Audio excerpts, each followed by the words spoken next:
Pride Month has been remarkably quiet this year, hasn't it?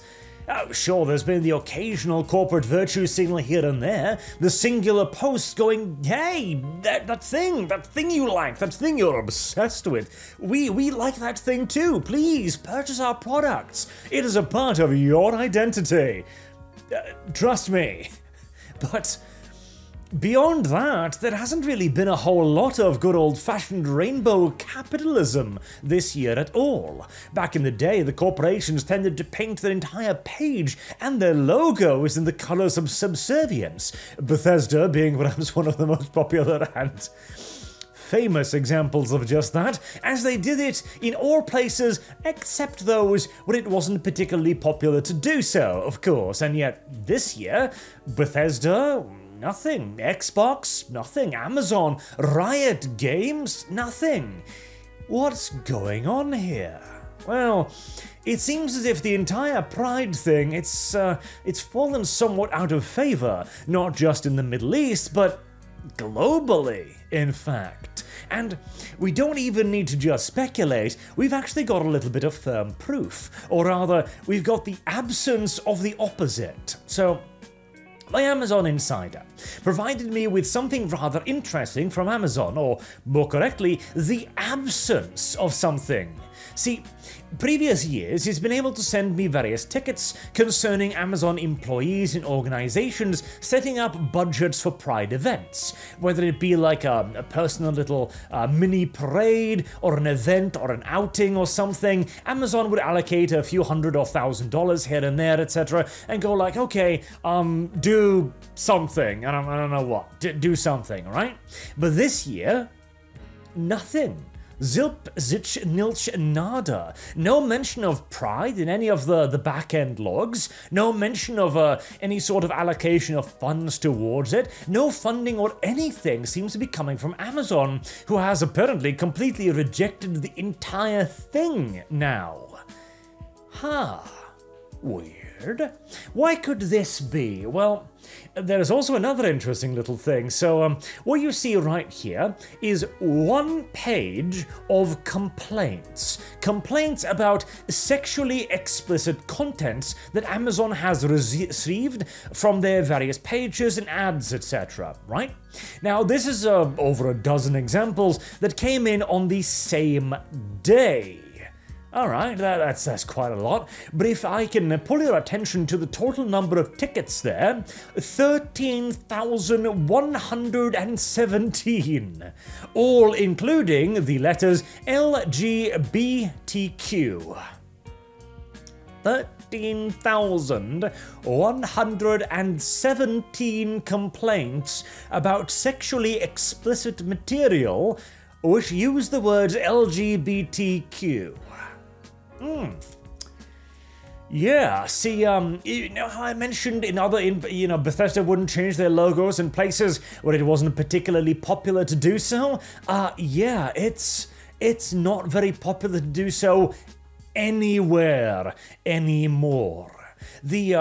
See, we've talked about this in generalistic terms on several occasions, right? The primary reason why feminism to begin with, and then eventually progressivism, wokeism, and LGBTQ nonsense got so deep into Western society was because Western society had no idea what was happening to it. Just 10 odd years ago, people like me, Sargon, and so many other cultural commentators were looking at what was happening going like, okay,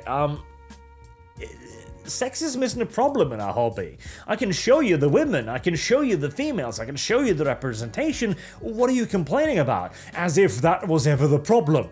We were trying to make the counter-argument. Whereas in reality, of course, it was all simply a political push for power and authority. It was to get into positions of power over the corporations, to be able to go to a company and say, you're racist, you're sexist, and you must hire me to fix it. The Anita Sarkeesian style approach. This would later on then expand to politics, where if you weren't in explicit favor of fringe left-wing political ideas, you were a bigot, you were a racist, so on and so on. This garnered the left enormous political power and societal power, which is why we saw entire corporations paint themselves in the colours of the rainbow, which is why we saw Pride go from a day to a week to a month.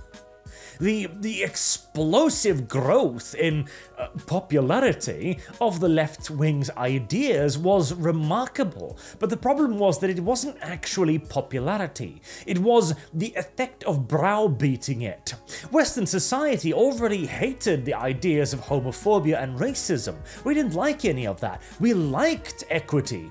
We liked equality. We thought these were good things. But then the left, of course, began pushing their ideas of it to the extreme, and suddenly we're like, okay, well, we're not racist, so I guess we're gonna do what you say. But then it just kept going and going and going until now people are sitting there going, no, you can't actually abuse me anymore. You can't actually hit me over the head with the same cudgel for 10 goddamn years and expect me to just take it. I know now that you are not acting in good faith. You are not doing this out of any sort of charitable interpretation. You're being a dictatorial shit stain, and I'm not going to take it anymore. Which is why the number of complaints is skyrocketing. Normies have come to the realization that wokeism is not a good thing. It doesn't help them, it doesn't aid them, it certainly is not acting in any way that is altruistic or beneficial towards them. It is an actively hostile and antagonistic force that is attempting to ruin quite literally everything. Unironically, actually everything. Hell, the Nora video I did last week, and I'm very happy that one did very well, by the way, because I think that is there's a genuine point to be made there, that the current drive of the left is to be antithetical to everything decent. It simply cannot stand the idea of virtue or goodness as we know it in our current day, because it is not left-wing, it is not progressive. See, the entire idea of progressivism is to ever progress. It is to go from, okay, gay rights, like, okay, sure, we'll do that, to, okay, now we want women are men and men are women. All right, that's weird, but in some fringe cases, I guess, to, hey, wanna have sex with animals and kids? Like, no. And that is the inevitable cause of progressivism.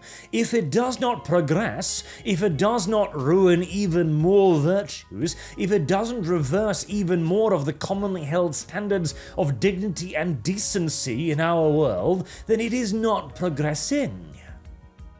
It was going to come to a head. That head has come.